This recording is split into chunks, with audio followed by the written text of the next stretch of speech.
जय हिंद प्यारे साथियों। स्वागत आप सभी का स्वामी क्लासेस फाजिलिका में। प्यारे साथियों, आज हम संज्ञा और सर्वनाम संबंधी महत्वपूर्ण प्रश्नों का अध्ययन करेंगे जो कि अक्सर परीक्षा में पूछे ही जाते हैं। प्यारे साथियों, ये जो क्लास है PGT Hindi, TGT Hindi, master cadre Hindi और ईटीटी कैडर हिंदी की दृष्टि से बहुत ही महत्वपूर्ण होने वाली है, इसलिए वीडियो के अंत तक जुड़े रहें। वीडियो को लाइक और शेयर अवश्य करें। शुरू करते हैं आज की क्लास। आज की क्लास का पहला क्वेश्चन है। पहला क्वेश्चन बहुत ही महत्वपूर्ण क्वेश्चन है, अक्सर परीक्षा में पूछा ही जाता है। किसी शहर का नाम संज्ञा का कौन सा भेद सूचित करता है? नीचे 4 विकल्प दिए गए हैं, सही विकल्प का चयन करेंगे। ए विकल्प में है व्यक्तिवाचक संज्ञा को, बी विकल्प में है जातिवाचक संज्ञा को, सी विकल्प में है भाववाचक संज्ञा को, या डी विकल्प में इनमें से कोई नहीं। 1 नंबर क्वेश्चन का क्या उत्तर सही होना चाहिए? किसी शहर का नाम संज्ञा का कौन सा भेद सूचित करता है? 1 नंबर क्वेश्चन का उत्तर 1 नंबर क्वेश्चन का उत्तर जो विद्यार्थी ए विकल्प को चुन रहे हैं बिल्कुल सही है। यानी कि किसी भी शहर का नाम जो होता है वह व्यक्तिवाचक संज्ञा होता है। जैसे दिल्ली, जयपुर, कलकत्ता, चेन्नई आदि शहरों के जो नाम हैं ये सब व्यक्तिवाचक संज्ञा के उदाहरण हैं। नेक्स्ट क्वेश्चन देखते हैं। 2 नंबर क्वेश्चन। 2 नंबर क्वेश्चन बहुत ही महत्वपूर्ण है, अक्सर ये परीक्षा में पूछा ही जाता है। संज्ञाओं के साथ आने वाली विभक्तियों को क्या कहा जाता है? नीचे 4 विकल्प दिए गए हैं, सही विकल्प का चयन करेंगे।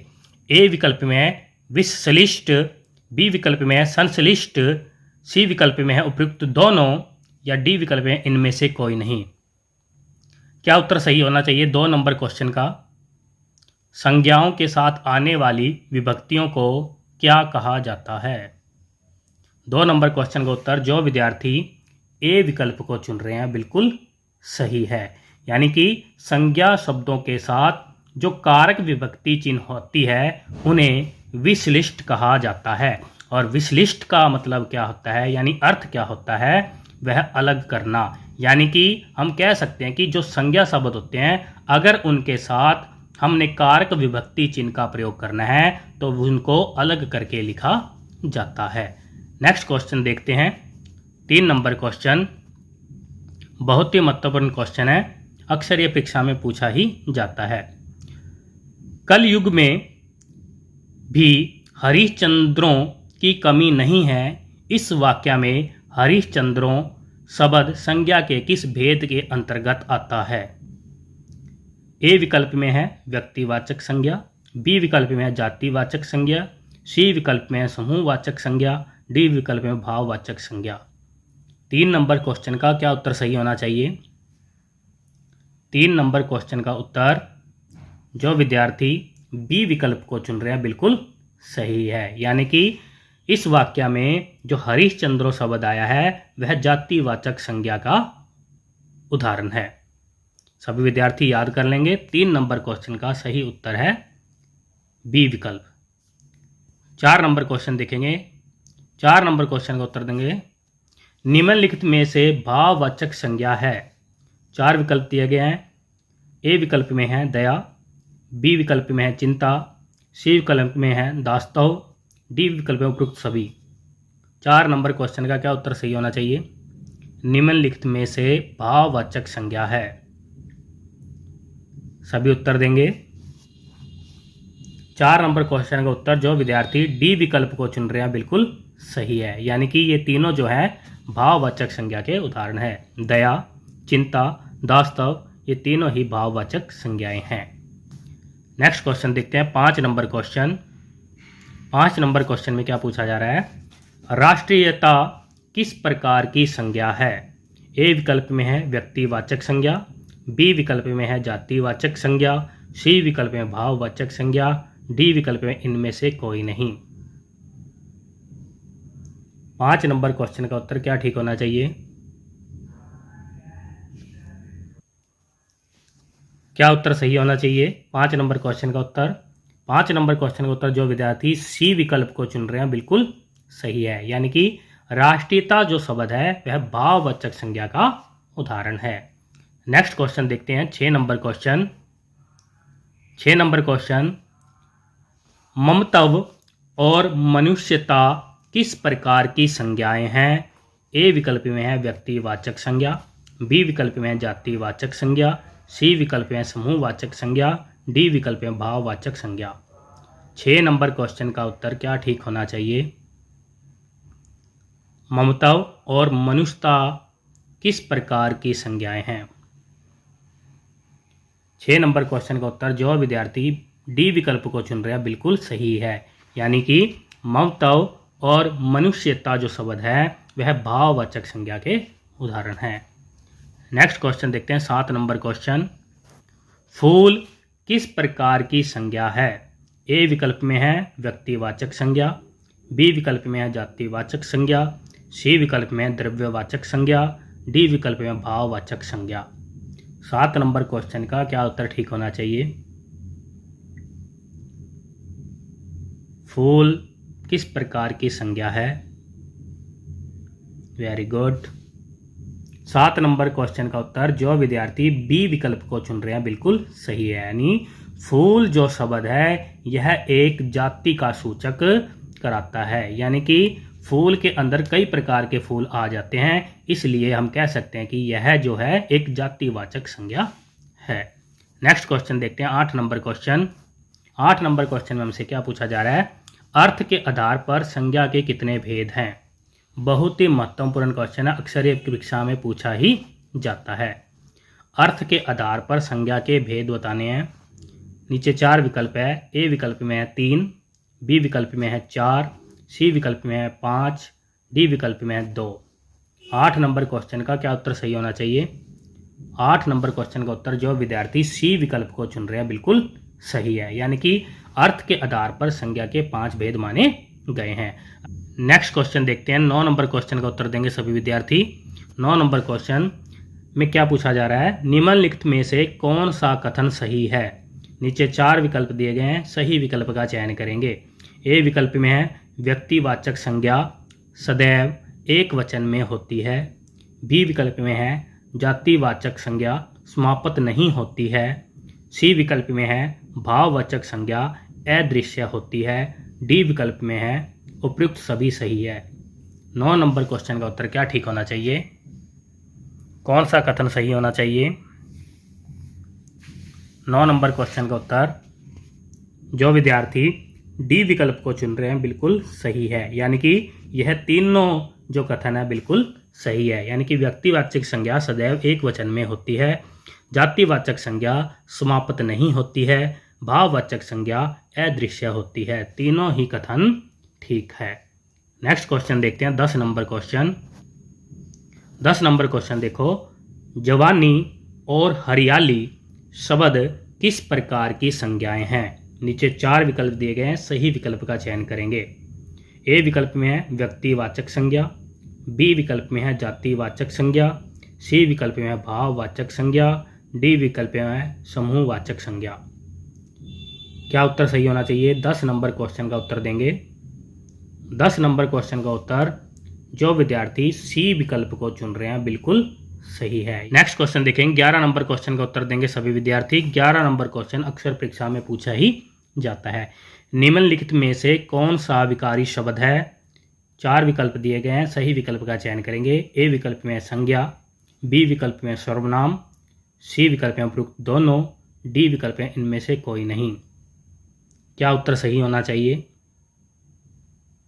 11 नंबर क्वेश्चन का उत्तर जो विद्यार्थी सी विकल्प को चुन रहे हैं बिल्कुल सही है, यानी कि संज्ञा और सर्वनाम दोनों ही विकारी शब्द कहलाते हैं। इसके साथ मैं आपको बता देता हूँ विकारी शब्दों की संख्या 4 मानी गई है। कौन कौन से? संज्ञा, सर्वनाम, विशेषण और क्रिया। सभी विद्यार्थी याद कर लेंगे। नेक्स्ट क्वेश्चन देखते हैं। 12 नंबर क्वेश्चन का उत्तर देंगे सभी विद्यार्थी। वे विकारी शब्द जो संज्ञा शब्दों के स्थान पर प्रयुक्त किए जाते हैं उन्हें डैश कहते हैं। ए विकल्प में है संज्ञा, बी विकल्प में है सर्वनाम, सी विकल्प में है विशेषण, डी विकल्प में है क्रिया। क्या उत्तर सही होना चाहिए?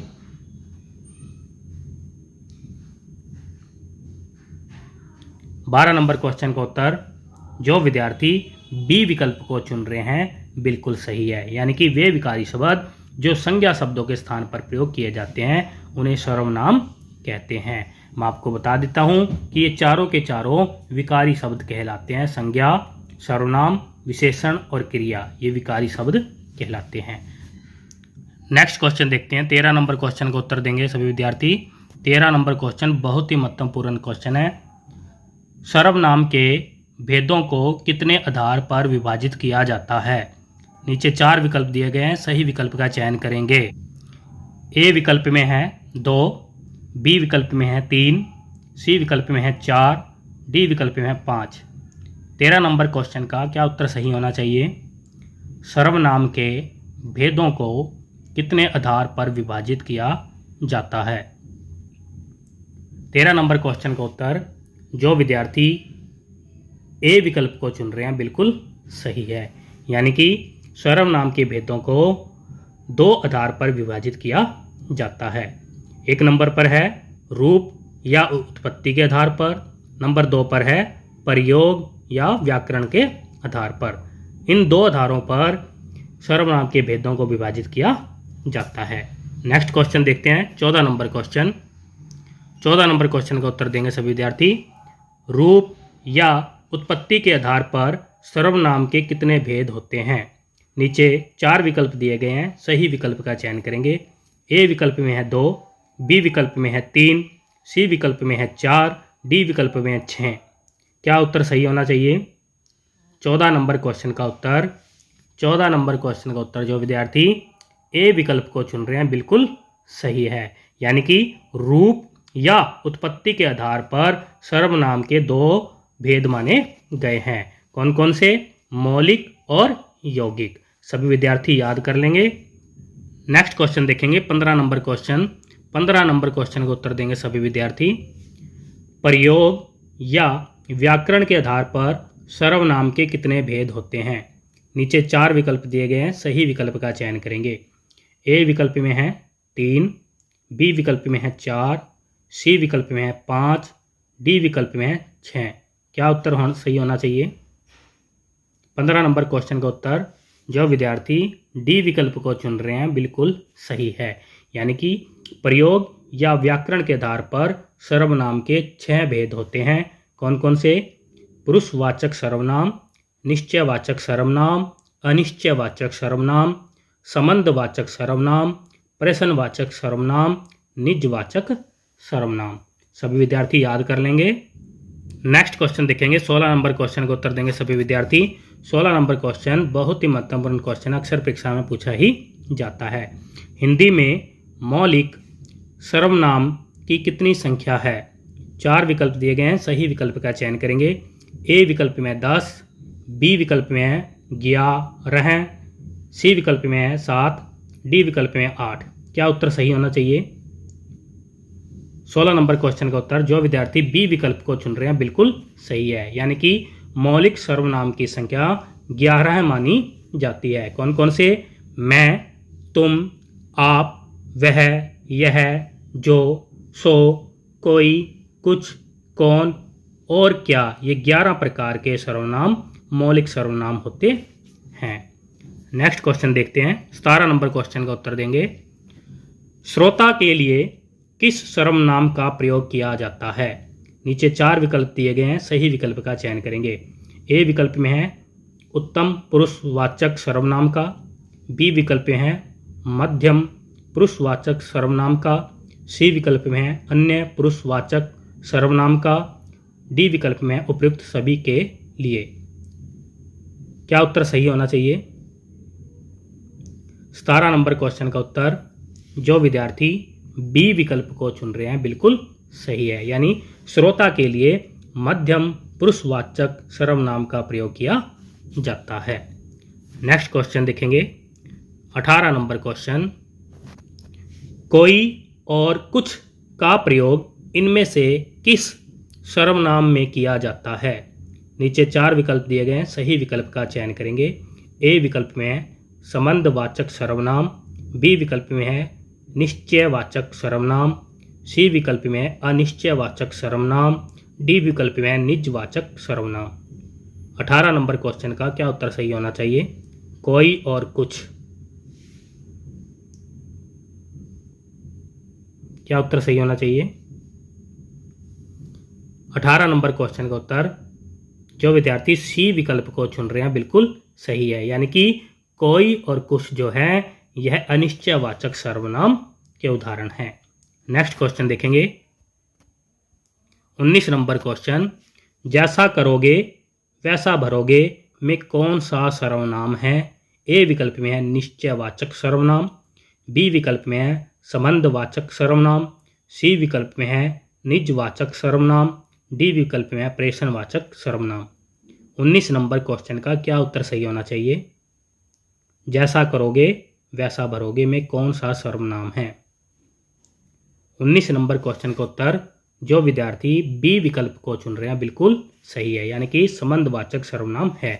जैसा और वैसा ये दो शब्द संबंधवाचक सर्वनाम कहलाते हैं। नेक्स्ट क्वेश्चन देखेंगे 20 नंबर क्वेश्चन, यह काम मैं अपने आप कर लूँगा वाक्य में आप शब्द है। नीचे 4 विकल्प दिए गए हैं, सही विकल्प का चयन करेंगे। ए विकल्प में है संबंधवाचक सर्वनाम, बी विकल्प में है निश्चयवाचक सर्वनाम, सी विकल्प में है निजवाचक सर्वनाम, डी विकल्प में प्रेषणवाचक सर्वनाम। क्या उत्तर सही होना चाहिए? क्या उत्तर सही होना चाहिए 20 नंबर क्वेश्चन का? 20 नंबर क्वेश्चन का उत्तर जो विद्यार्थी सी विकल्प को चुन रहे हैं बिल्कुल सही है, यानी आप जो शब्द है वह निजवाचक सर्वनाम कहलाता है। नेक्स्ट क्वेश्चन देखेंगे 21 नंबर क्वेश्चन का उत्तर देंगे सभी विद्यार्थी। निम्नलिखित में से कौन सा शब्द सर्वनाम नहीं है? 4 विकल्प दिए गए हैं, सही विकल्प का चयन करेंगे। ए विकल्प में है यह, बी विकल्प में है कौन, सी विकल्प में है तुम, डी विकल्प में 4 गुणा। क्या उत्तर सही होना चाहिए? 21 नंबर क्वेश्चन का उत्तर देंगे। 21 नंबर क्वेश्चन का उत्तर जो विद्यार्थी डी विकल्प को चुन रहे हैं बिल्कुल सही है, यानी 4 गुणा जो है यह सर्वनाम का उदाहरण नहीं है। यह, कौन, तुम ये तीनों सर्वनाम कहलाते हैं। नेक्स्ट क्वेश्चन देखेंगे 22 नंबर क्वेश्चन का उत्तर देंगे सभी विद्यार्थी। 22 नंबर क्वेश्चन में हमसे क्या पूछा जा रहा है? निम्नलिखित में से निश्चयवाचक सर्वनाम है। नीचे 4 विकल्प दिए गए हैं, सही विकल्प का चयन करेंगे। ए विकल्प में है यह और वह, बी विकल्प में है मैं कोमा हम, सी विकल्प में है जो कोमा सो, डी विकल्प में है कौन कोमा क्या। क्या उत्तर सही होना चाहिए? 22 नंबर क्वेश्चन का उत्तर जो विद्यार्थी ए विकल्प को चुन रहे हैं बिल्कुल सही है, यानी कि यह कोमा वह जो है यह निश्चयवाचक सर्वनाम कहलाते हैं। नेक्स्ट क्वेश्चन देखेंगे 23 नंबर क्वेश्चन का उत्तर देंगे सभी विद्यार्थी। 23 नंबर क्वेश्चन अक्सर परीक्षा में पूछा ही जाता है। आपका नाम क्या है? इस वाक्य में कौन सा सर्वनाम है? ए विकल्प में है पुरुषवाचक सर्वनाम, बी विकल्प में है प्रेषणवाचक सर्वनाम, सी विकल्प में है संबंधवाचक सर्वनाम, डी विकल्प में है निश्चयवाचक सर्वनाम। 23 नंबर क्वेश्चन का क्या उत्तर सही होना चाहिए? 23 नंबर क्वेश्चन का उत्तर जो विद्यार्थी बी विकल्प को चुन रहे हैं बिल्कुल सही है, यानी कि यह प्रेषणवाचक सर्वनाम का उदाहरण है। आपका नाम क्या है? यह प्रेषणवाचक सर्वनाम का उदाहरण है। नेक्स्ट क्वेश्चन देखेंगे 24 नंबर क्वेश्चन। 24 नंबर क्वेश्चन में क्या पूछा जा रहा है? सर्वनाम शब्दों के साथ कारक चिन्ह किस प्रकार से प्रयोग किए जाते हैं? नीचे 4 विकल्प दिए गए हैं, सही विकल्प का चयन करेंगे। ए विकल्प में है साथ में सटाकर, बी विकल्प में है साथ में सटाकर नहीं, सी विकल्प में है उपयुक्त दोनों सही है, डी विकल्प में इनमें से कोई नहीं। 24 नंबर क्वेश्चन का उत्तर क्या ठीक होना चाहिए? सर्वनाम शब्दों के साथ कारक चिन्ह किस प्रकार से लिखे जाते हैं या प्रयोग किए जाते हैं? क्या उत्तर सही होना चाहिए? 24 नंबर क्वेश्चन का उत्तर जो विद्यार्थी ए विकल्प को चुन रहे हैं बिल्कुल सही है, यानी कि सर्वनाम शब्दों के साथ कारक चिन्ह जो होते हैं वह सर्वनाम शब्द के साथ लगाकर लिखे जाते हैं या साथ में सटाकर लिखे जाते हैं। नेक्स्ट क्वेश्चन देखेंगे 25 नंबर क्वेश्चन। 25 नंबर क्वेश्चन का उत्तर देंगे सभी विद्यार्थी। 25 नंबर क्वेश्चन में हमसे क्या पूछा जा रहा है, बहुत ही महत्वपूर्ण क्वेश्चन है, अक्सर परीक्षा में पूछा ही जाता है। निम्नलिखित में से सर्वनाम के संबंध में कौन सा कथन सही है। 4 विकल्प दिए गए हैं, सही कथन का चयन करना है। ए विकल्प में है सर्वनाम के तुरंत बाद ही या तक आदि निपात हो तो परसर्ग पृथक हो जाएगा। बी विकल्प में है सर्वनामों में इनने कोमा उनने के स्थान पर इन्होंने उन्होंने को मानक माना गया है। सी विकल्प में है सर्वनाम के रूपों में मेरे को, तेरे से, मेरे पर आदि कारकीय रूपों को मानकता नहीं है। डी विकल्प में है उपयुक्त सभी सही है। क्या उत्तर सही होना चाहिए? 25 नंबर क्वेश्चन का उत्तर देंगे। सर्वनाम के संबंध में कौन सा कथन सही है? 25 नंबर क्वेश्चन का उत्तर जो विद्यार्थी डी विकल्प को चुन रहे हैं बिल्कुल सही है। यानी कि यह तीनों जो कथन है यह बिल्कुल सही है। ए विकल्प में जो कथन है, बी विकल्प में जो कथन है, सी विकल्प में जो कथन है, यह तीनों ही कथन सर्वनाम के संबंध में सही माने जाते हैं। प्यारे विद्यार्थियों, ये थे आज के हमारे बेहतरीन 25 क्वेश्चन जो कि अक्सर परीक्षा में पूछे ही जाते हैं। आशा करता हूँ कि आज की क्लास में आपको अवश्य है कुछ ना कुछ नया सीखने को मिला होगा। अगर आप हमारे YouTube चैनल पर नए हो, चैनल को सब्सक्राइब अवश्य करें, बेल आइकन को अवश्य दबाएं ताकि आप तक नई क्लास का नोटिफिकेशन पहुंच सके। इसी प्रकार से निरंतर अध्ययन करने के लिए जुड़े रहें हमारे YouTube चैनल के साथ। मिलते हैं अगली क्लास में, तब तक के लिए जय हिंद।